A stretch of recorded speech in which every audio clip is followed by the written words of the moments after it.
The National Schools Debating Championships 2022 would like to thank our premier partners, the Australian National University and Crimson Education, our major partner, the University of Canberra Faculty of Business, Government and Law, and our sponsor, Speaking Schools Australasia, for their support in making this tournament happen.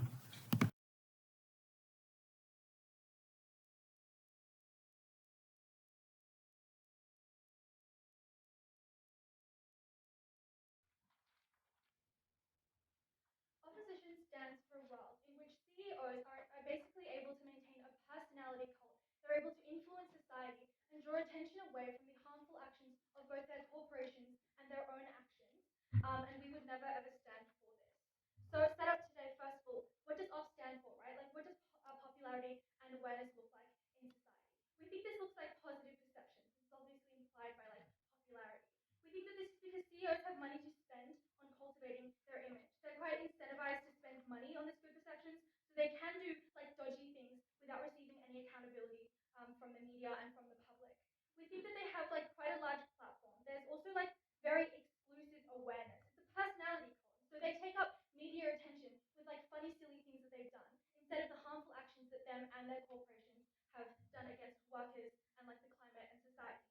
And we think that like media corporations are also like quite happy to focus all of this attention on these things about their personality rather than their actions in a second, because we think the media companies maybe are friends with them. They're happy to get this extra attention from focusing on these CEOs. And we think that there is going to be a lot of like memes and jokes and internet humor rather than like the attention that is necessary to focus on the harmful actions of these corporations. We think that this looks like people caring more about the fact that Elon Musk likes to use a little bit of marijuana rather than the fact that he forced workers to work in Tesla factories during a COVID pandemic.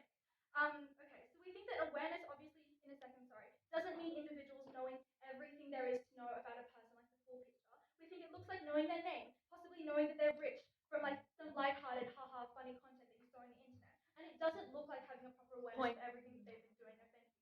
So what does the counterfactual look like?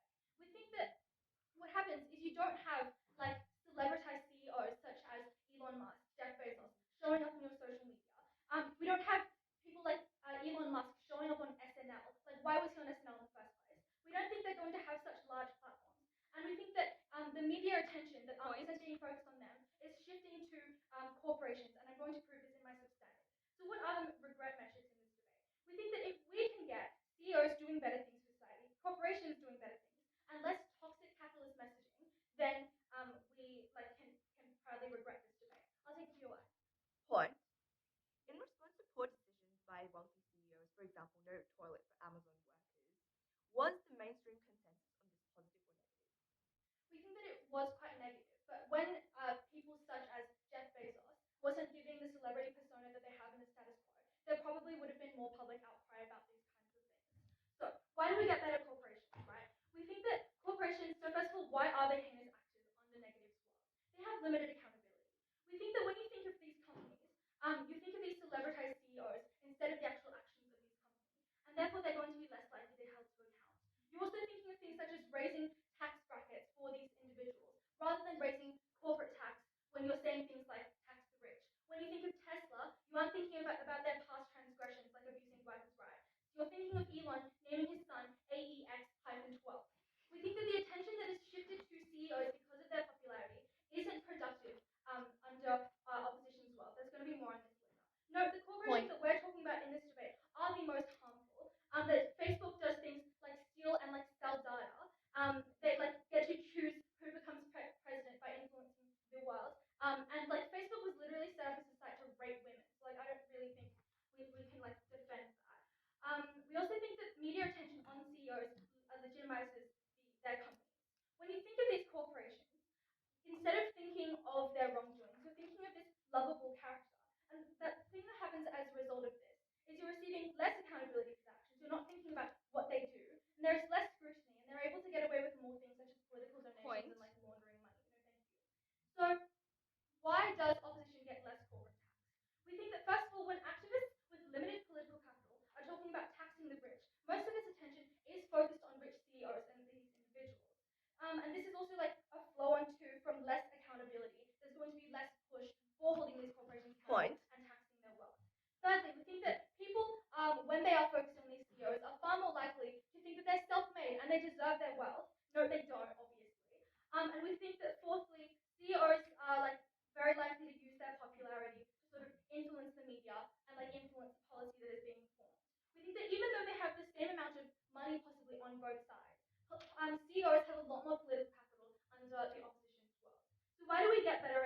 Why are companies better actors under our side of the house? First of all, why we get better accountability? We think that first of all, media attention that isn't being focused on these CEOs are now being shifted to these corporations.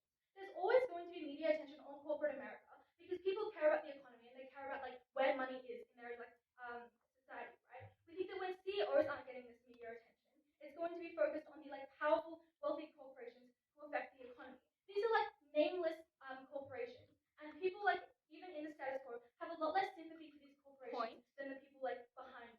And so we think that we're kind of taking away their redeeming celebrity appeal when we get this popularity, and therefore we're going to get a lot more accountability for these corporations. Okay. So why do we raise corporate tax rates? So we've just proved that we're going to get a lot more accountability for these corporations. We also think that when individuals think about corporations over CEOs, tax the rich becomes lobbying for higher corporate tax rates. So we think that even if corporations are still doing like bad things in this world, when we get corporate tax rates, at least they're funding like things like better welfare for vulnerable people who have been affected by capitalism. So why does this matter, right? We think that corporations are already incredibly harmful, and we lose traction for accountability when this popularity narrative takes place. We think that they are a lot worse because they can start public pressure by getting their CEO to post funny memes every other day. And we think that because these CEOs are so much worse in the status quo because these companies are so much worse in the status quo than in the counterfactual, we were proud to regret their popularity. So why do CEOs get better under our side? Note that CEOs play an important role in society by being able to choose like how things operate, and they take up a lot of societal resources. They're like all of like this wealth. No, thank you. So what is the problem? We think that under the Ops world, in the status quo, CEOs are like very much legitimized. We think that we know them on a personal level, and we think less about their corporate decisions and their corporate ties and those actions. And we think more about like their personality. We think that CEOs' actions are seen in a vacuum. They're seen as their celebrity persona rather than as a business person who is making capitalistic decisions. For example, Elon's purchase of Twitter was seen on social media as a bit of a girl boss move, instead of the fact that his money could have been used to like end poverty in America. So we think thirdly, CEOs now have to do like good things to be popular, and we think that under the status quo, this is a problem because CEOs are given this like inherent popularity regardless of whether they're doing good or bad things, and so we kind of get this benefit under our world. And we think that because they're popular no matter what they do, so like for example, Zuckerberg is popular even though he's antisocial and looks kind of weird. We think that even if they are viewed as weird, that's still attention away from their actual actions and the things that they're doing. And so that because they're given their own platform, they can also get to set like the narrative of how they're perceived, independent of how the media chooses to portray them. So why do we fix this under our world? Right? We think that we give them as an incentive to do positive things for attention, such as promoting green factories, rather than relying on existing popularity. We think that in the opposition, they're given this platform regardless. Whereas on our side, the comparative is that they have to do like good things to build reputation on behalf of their companies, and we think that they lose their lovability. And so, because they can't like set the narrative, their actions are a lot more visible. And we think that even if you don't believe that CEOs get better, they don't have the same platform to disseminate harmful things like crashing the market or like lobbying politicians. And for all of those reasons, we were so proud to regret.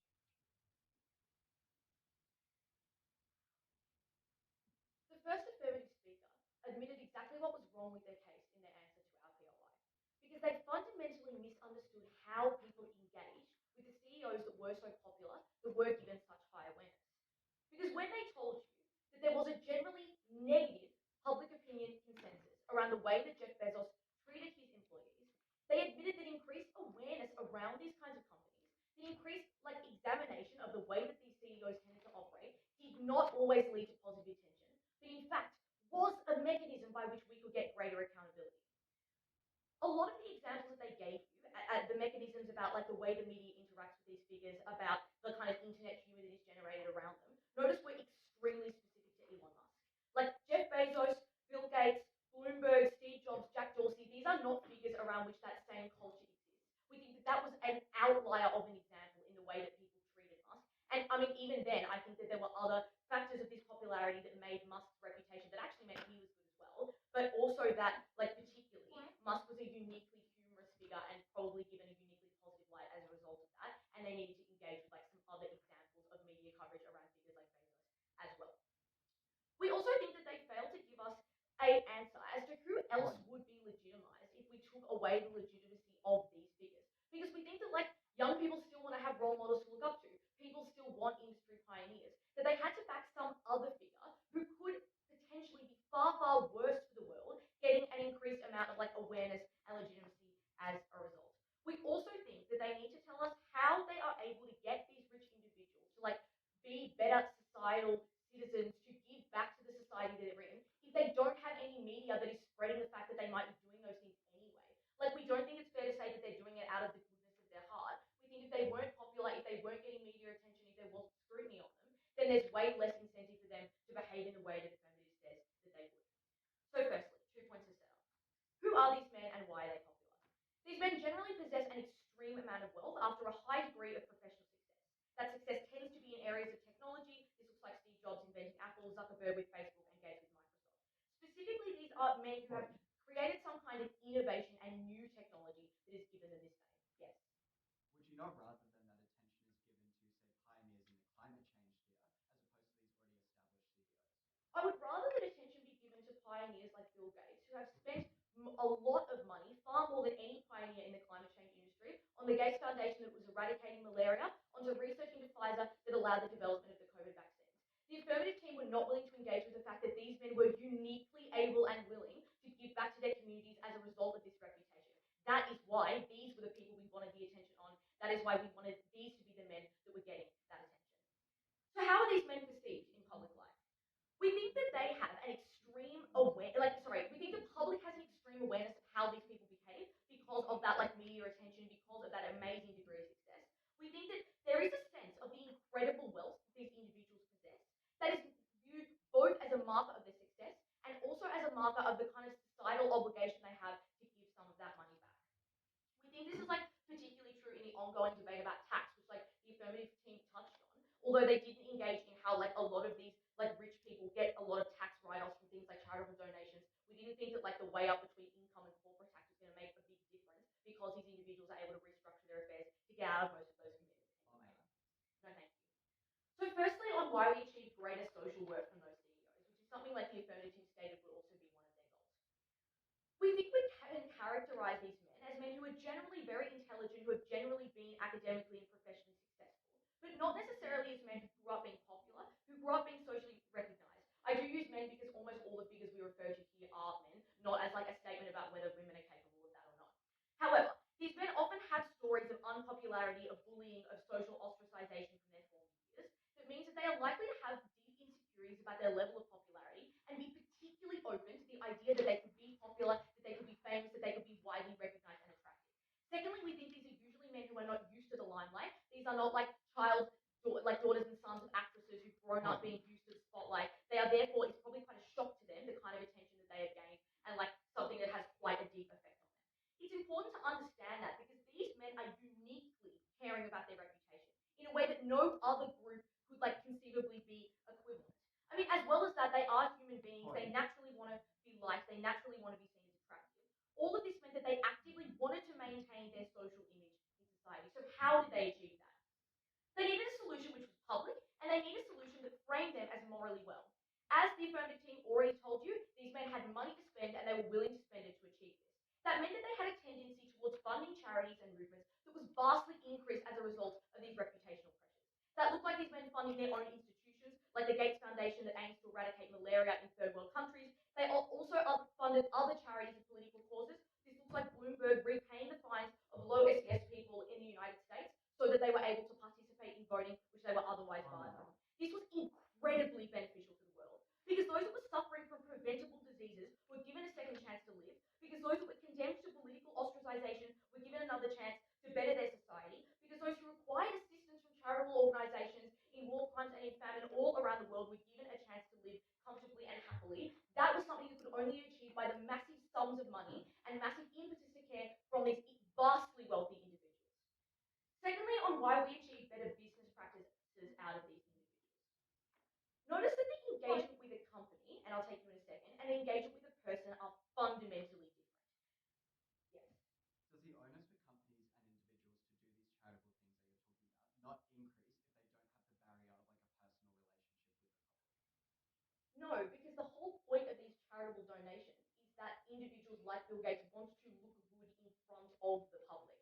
That's the reason why they was taking these actions in the first place. That's the reason why we were able to achieve that change. So on why we achieved like better business practices.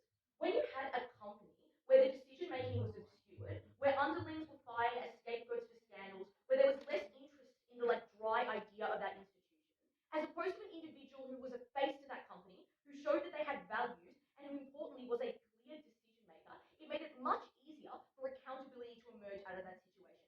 Because there's an automatic assumption by the public that that individual, that company, is the key person making those decisions, especially since those men tend to be so public. So not only does it seem easier to change one person's mind than that company, inspiring like a greater degree of empowerment that something like a boycott might actually work, but it also seems easier to attack the actions of that one man as opposed to attacking the actions of like an entire multinational corporation. So when you had a people that were more empowered to boycott, and you had CEOs themselves that were more sensitive to the way that they actually looked around these people, you had a far greater level of accountability. That meant that you were willing, these men were willing to change their business practice. And it created a cycle in the media as that reporting was more accessible because people actually wanted to hear about what these men were doing. That created an upward trend of progress that we think we see today. We think that when CEOs are made more conscious of the treatment of workers, are made more conscious of their manufacturing practices damaging their reputation, they were more willing to change those things. And through that willingness to change those things, we were able to improve so many lives. Think of all of those Amazon employees who were given better break conditions and pay after the large boycott of Jeff Bezos. Think about the improved commitment to privacy after the Cambridge Analytica scandal that created such heat around the way Zuckerberg was running his company. We think that our ability not only to incentivize these individuals to create social change outside of their company, but also the massive reputational pressure they felt to make their company look morally reputable in the world meant that we not only improved lives for those workers, but for people suffering in vulnerable conditions all around the world. For all of those reasons, we were very proud to oppose.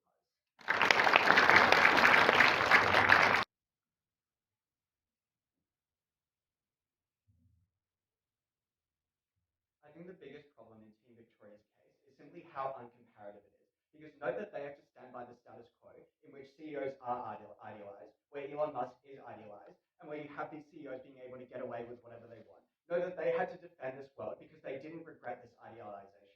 Under our side of the house, we take this mechanism away, which means that actually the attention is put on corporations to be doing better things. The examples they give us, like Amazon improving its treatment of its workers, are like the key examples of what happens when we put our attention into the actions of the company. Their model is exactly what happens when you focus on Jeff Bezos, when you focus on the CEO, and when you take that attention away from the like actual actions of that corporation, the actual way that that corporation treats its workers, and their actual corporate responsibilities. I'm going to be doing three things in this space. Firstly, two issues about does attention actually lead to this accountability, and secondly, which side gets better corporate actions. And then I'll be giving you one piece of substantive about why the opposition has led to in the past such extremely harmful narratives within society. Yes. If people view companies as blocks of bureaucracy, and why are they more incentivized to change that environment? Okay. So the thing is that when you think about Tesla, you like necessarily think about Elon Musk. When you think about Facebook, you think that Mark Zuckerberg is a little bit weird. When you take those key figures away, you actually think about the corporate actions that you take. I think it's like a wrong premise to say that like these companies are simply just really big bureaucracies, because I think it's quite clear that they have real world tangible impacts. Like the way that they treat their workers is like quite visible to the public. And I think that when you direct your attention and when you don't have these CEOs being able to manipulate attention away from these actions, you're far more likely to actually get restructuring of the bureaucracy that the opposition wants to talk about. So firstly, on this issue of does attention actually lead to accountability? There's a few things to note here, which is most importantly that the opposition has to defend the status quo. They can't say that like under their side of the house they get more attention, they get like more like accountability because they have like these CEOs. We like tell you that there isn't accountability in the status quo, unless the opposition wanted to say that the status quo and the way that companies treat their workers currently was acceptable, in which case I think it's pretty clear they need to lose this debate. I think that like you literally just can't argue that like for this. So a few things to note here. Firstly, they say that we only use Elon Musk as an example because people perceive like Elon Musk as a few things, like as in like positive things. A couple of things. Firstly, like we think it's like largely all CEOs like that matter in this debate because even if you think that the CEO is a bit weird, like we tell you at Serena, you think Mark Zuckerberg's a little bit weird. We still think that that like detracts from like the actions that Facebook is actually taking. So we think like regardless of like whether it's Elon Musk or someone like less lovable, we think that like that necessarily is going to detract away from the actual things that they do. We tell you at Serena that when they have this perception, when they have like their own identity, their own Twitter account, the actions that they take are perceived in a vacuum and not perceived to be like connected to the real world. For example, Elon Musk's like $40 billion purchase of Twitter, which like quite literally could have ended poverty in America, was not seen as like a business decision. It was seen as like a funny thing that he chose to do. Maybe he was high when he made the decision. Maybe he like just wanted to do that to be a bit funny. But also what we tell you is that they are actually incentivized to do these kinds of like crazy actions to maintain their public profile. We tell you that the comparative here is that when they don't have this like already existing public profile to hide behind, they necessarily have to do positive things in order to gain that attention. For example, if a CEO wants to be well known, they have to be known for being a good CEO. They have to be known for like investing in like green factories. They have to be known for like actually treating their workers quite well. And we think that like you open up that possibility when you don't have these like the like marketplace being crowded out by these like crazy narcissistic CEOs that exist on the opposition side of the house. Okay, then no, thank you. What they tell us is that like necessarily people idolize someone else on the outside of the house. Panel, that's probably a good thing, given that all the like people that we're talking about this in the debate are like white men who are like crazy, who like spend their money recklessly, and who don't do good things for society. We tell you that literally that was probably their biggest harm that they conceded to in that speech, because when you open up the like market to be able to idolize other people, you open up like the market to be able to maybe idolize an Asian woman who is innovating in like bringing better like textile manufacturing to Asia. You open up the ability for maybe Australian people to idolize an Australian CEO who is doing good things on Indigenous affairs, who employs Indigenous workers, that kind of thing. What they tell us then is that like Bill Gates is like a really good actor, like he does good things.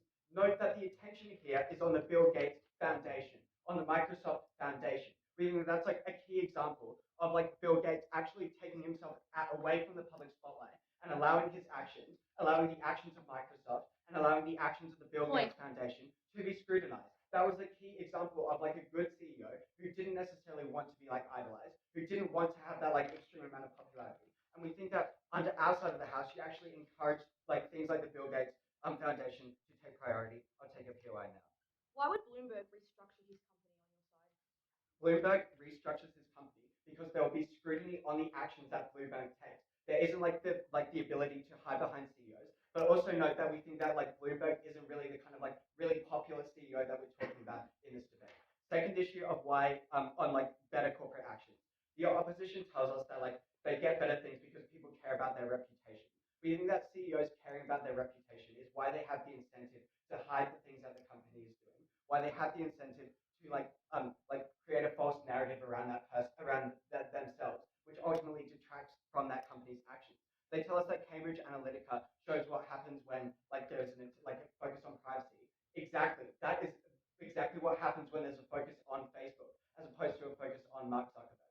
When you actually look at the practices of Facebook, like on data, on privacy, that is when you get that kind of change. And under our side of the house, you don't have the mechanisms of Mark Zuckerberg having the immense power that he does to be able to like literally manipulate the public into not caring about Cambridge Analytica like far less than they probably actually should have. Like I think it's quite feasible to say that people probably should have cared more about Cambridge Analytica and that like they would have done this under our side of the house.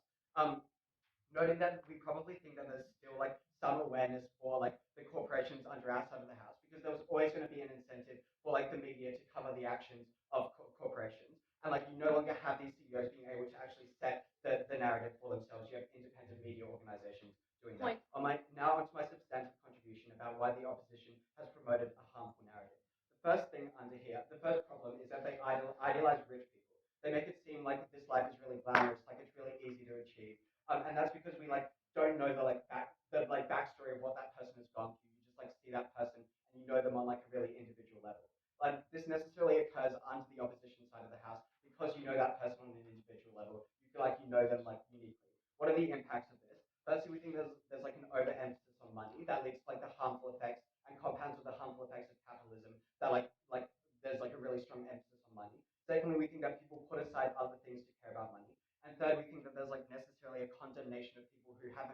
successful and being able to achieve better statuses for themselves. But the second problem is the bootstraps narrative that the opposition promotes, because like it makes it seem like these people are like really self-made. You like think that Elon Musk is self-made, even though he's not, because he inherited all that money from his like parents being diamond miners. But we tell you that like when there is that perception that you can do it for yourself, there's like a lot less support given to poor people to be able to do that for themselves. And you tell them that like they necessarily should be able to achieve that for themselves. Because look, Elon Musk did it. Why can't you? Why do we as a society need to support you in doing that? And because we got you better like outcomes for society as a whole and told you why they necessarily promoted a harmful societal message, we're so proud to propose.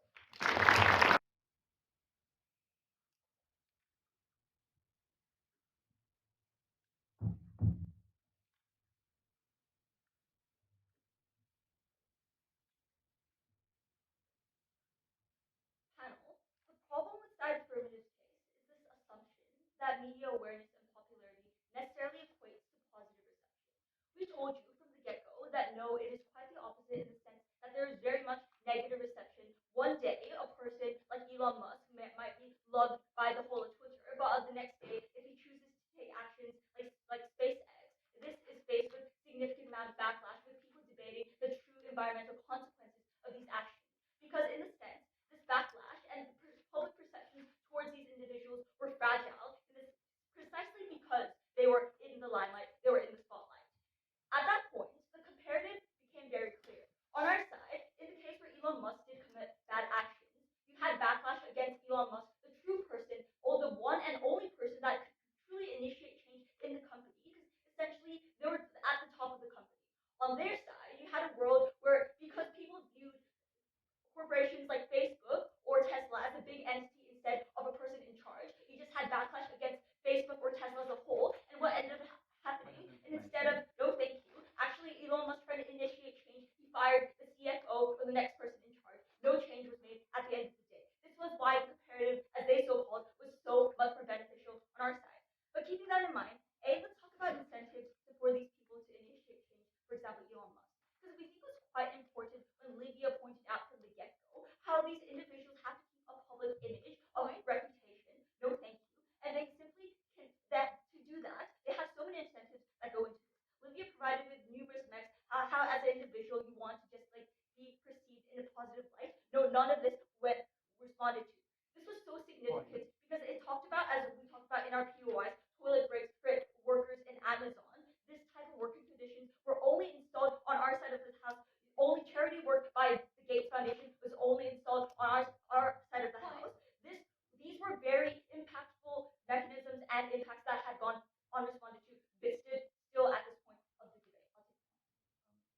When only like rich white men are CEOs, do you not send this like message that they are the only ones who should be CEOs and like stop other people from aspiring to that? No, we don't think so. Because especially if that trend is visible, we think that there's further discussion regarding that, right? Because we think when at the point where people are in the spotlight, that creates discourse because not only people view one side of the story, but they also start to ponder, wait, but is the issue if everyone's a man, if everyone's a white man?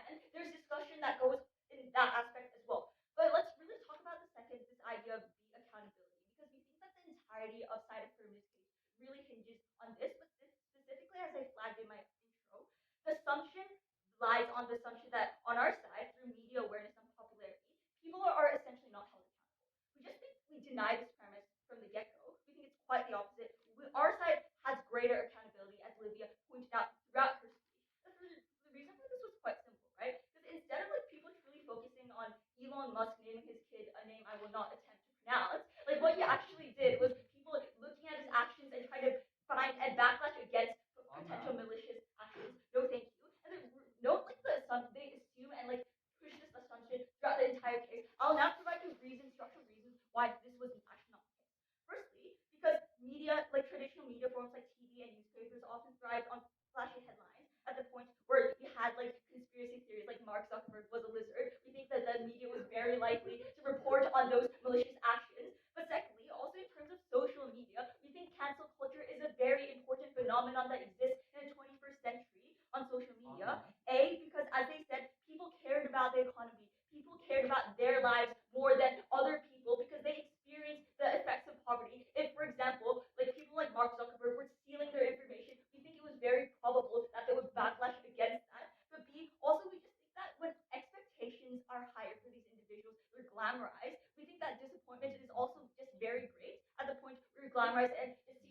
amazing figure, and one day you say, well, we don't believe in climate change, or like we think we were gonna initiate a project like SpaceX, that's when true disappointment and true backlash truly occurs on only our side.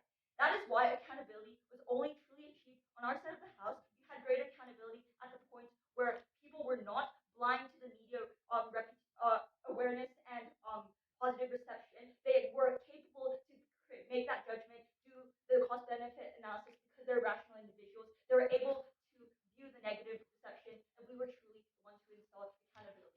That was so important because even if you did not buy this, the way of accountability shifted. If you want to be comparative, instead of trying to focus on like just backlashing against, for example, Facebook and like eventually Mark Zuckerberg firing somewhere below, like a CFO, what he actually did was try to call for change at the top of the pyramid, which was Mark Zuckerberg, and he had to install change because it relied on his career, his reputation as an individual. You only got change on our side. Yeah. What happens to the movement to like tax corporations and individuals better when there's the perception that these CEOs are self-made and like are lovable and like made all their wealth themselves? See, they keep on asserting they're lovable. We clearly told you that they're not perceived as lovable. That's why when Trump announces things like tax cuts to the wealthy, like we don't think the overall perception from the public was like, yay, let's go. Like it was more like, well, that's obviously bad. Let's like go against it. I think that was the type of impact we got till this day, which is why for things like corporate tax, you got better corporate tax for the poor on our side. But moving on to substantive how we establish a space for innovation. This flips their point because Olivia has already told you about how popularity and awareness does not equal blind praise. But even if we take them at their best, the extreme of the extreme and say it is a form of glamorization, we think we flip this and say it's necessarily a good thing, right? Because before anything else, we think that glamorization, if it does happen, occurs within the field of work, that in specific industry, not the average Australian. The reason for this is firstly because often in an industry it thrives on connections, it thrives on hierarchy. You see people talking about like the Mark Zuckerberg, such an amazing figure. But secondly, also there's just this idea of mutual respect. As a person who has gone through startups, you understand that it is quite difficult to like program a social media platform. You understand that better. This was so important because they glamorize the achievements, not the person themselves. It was important at the point that through glamorization, it provided you with like a source of engine for innovation. It looks like other people trying to find other ways to have environmentally friendly transportation like Tesla, electric cars, and so on. It was so significant because through glamorization, what you did is firstly, people wanted to get that respect, so they were further incentivized to innovate. But secondly, we just think there was more like awareness and interest and attraction around those people who wanted to do startups, right? Because they see success stories like Mark Zuckerberg. Investors were more willing to fund startups because they see that it could flourish from basically nothing to something great. We think that in that case, you saw trends in Silicon Valley where there was a boom of innovation. Society was changed by innovation, things like electric cars, and that was especially even relevant for our side. That people previously that were put down because they said you were not born in a world of wealth, startups were impossible. You actually granted them with a greater incentive and greater motivation, like actually make them believe it is possible. And because of those reasons, you gave them a narrative that you were able to overcome that challenges, even if you were not born with a silver spoon. For those reasons, for the so-called corporate taxation they care about, accountability, incentive to initiate change, like philanthropy, we think that the true side that choose that was our side. For those reasons, we're very proud to oppose. Panel. Affirmative stands for a world in which Zuckerberg's actions are covered up by funny memes. A world in which individuals are told that wealth is the only thing that matters and the only thing you should strive for. A world in which people like Bill Gates, who were born into white privilege, are idealized over people like Thomas Mayo. Panel, we reject that characterization of that world, which is why we win this debate. Three themes for today's debate. Firstly, why CEOs are worse actors when this narrative exists. Secondly, why corporations are better actors under the affirmative side of the house. And thirdly, why the popularity of CEOs perpetuates a deplorable social narrative. Before I go into that, just a quick point of setup. So the first thing to note here is what do the perceptions of CEOs in the status quo actually look like, right? They tell you they're necessarily bad. They tell you there are very negative perceptions. They don't give you structural reasons to why that is true. They simply list a bunch of examples, right? Affirmatively tell you at first there are like structural reasons as to why CEOs are likely to look good. That is because firstly, CEOs have a lot of money to spend time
wide mainstream popularity the opposition supports, right? Therefore, we actually thought they just had more incentive under our world. But even panel, if you didn't believe that, even if like their incentive did exist to a certain extent, what we actually think the onus shifts to under our side of the debate is to the companies themselves who now have an onus to give back to charities. That is no thank you, because people will always hold rich institutions to account. We think that is probably true. People will hold rich actors to account. People hold rich companies to account. Now, because that media attention shifts away from being these like large CEOs to these like rich institutional companies, we think that like now these companies also have like more competition to outbid each other and who can do the most charity and therefore who can get the most like consumers. No, thank you. We actually just thought we got more charity, right? No, this is more than opposition's charity when you weigh up the cost. Not only because companies have a larger outreach than this individual CEO, but also because under their side of the house, what happens is CEOs actually just take away like a lot of their power to like do charity, slash a lot of their onus to do charity by being likable, because they think that if they can get positive media attention by being likable, there's no point donating to charity. They can probably do a little bit of that under their side at the end of this debate if you believe that. Then, no thank you, they necessarily got less charity than we did with our companies.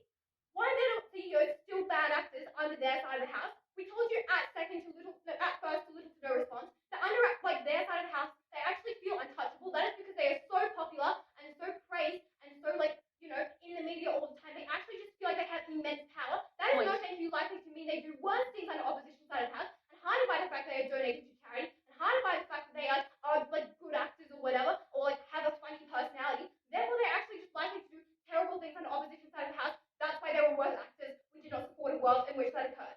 Okay, before I move on to my second theme about why corporations are better actors under our side, I'll take a point. If the focus is shifted to rich institutions, how do you prevent scenarios where basically CEOs just fire CFOs and just continue poor worker conditions? Because we don't think that improves the state of the company, right? Because the CEO is beholden to the company. If the company is always getting shat on, they can't just remove CFOs because like perpetuate the badness. Because the company is literally still bad. They receive the same bad media attention. No opposition also just conceded that they do receive bad media attention, which is ultimately why I'm going to tell you under this theme why corporations are actually better actors under our side of the house when they have that media scrutiny. Okay, so why does the popularity of CEOs inhibit accountability, right? Ned tells you they get more accountability for 2 reasons. Firstly, because CEOs need to do good things because they have a public profile, and also secondly, because CEOs bring awareness to things that a company does, right? A few responses on the affirmative. Firstly, we thought CEOs doing a good thing was actually a bad thing because it meant they were covering up what a company was doing. That meant their company could be doing shit things and they're just sitting over here going, but I donate to charity, no thank you. We tell you that in an inherent way for a company to actually just get worse without media attention going to it. Or what they do is they use their personality and say, I'm really funny, don't look at this company, right? And we thought that noting here, even if it wasn't just this, we thought 2 things occur. Firstly, don't think you'll probably sway people to your side. And secondly, at least at worst, under our side of the house, it takes up time in the media. You saying that you're funny and have memes like put out on social media takes up people's time, takes up time in the media that like could be used to measure accountability under our side of the house. Second response then, no thank you, is that we bring more awareness under our side of the house. That is because like we move the media scrutiny literally to these companies themselves. We tell you lots of mechanisms that like first as to why this is true, very little response. We tell you that like people always want to know about the economy, about people who are rich, about rich institutions, because there is always an power imbalance and you strive to those sorts of things. Therefore, media scrutiny obviously shifts under our side to these companies. Therefore, we actually think you get better media scrutiny that isn't just about the good cover up, no thank you things that the CEO is doing, but it's actually about the core roots that are and like issues that are caused by these individual companies. We tell you that's a net benefit under our side of the house. Finally, we tell you there's just a limited response they give you to why we like don't get more lobbying power for corporate tax. We tell you at first like quite solid mechanisms and so no thank you why we get more lobbying power for corporate tax. So ultimately at the end of this debate we get better corporations. But let's move on to this final thing about like how the popularity of CEOs perpetuates a deplorable social narrative. We think a few things. Firstly, then it tells you that people always need role models, right? So it shifts. No thank you. No, this is actually an independent benefit under our side of the house. If the role model shifts from being these dodgy, white, privileged men who have lots of power because their parents literally persecuted other people, to like, I don't know, someone like Thomas Mayo or someone like Laverne Cox, people who are actually doing really good things in their community. We thought those were probably better role models. And we thought they ought to get more media attention than these people like, no thank you, bad white CEOs. Okay, so we get better like media attention for like better actors, right? But then the next thing to note then is that Ned tells you they create a discussion about the bad actions of CEOs and the bad things CEOs do because they're like getting good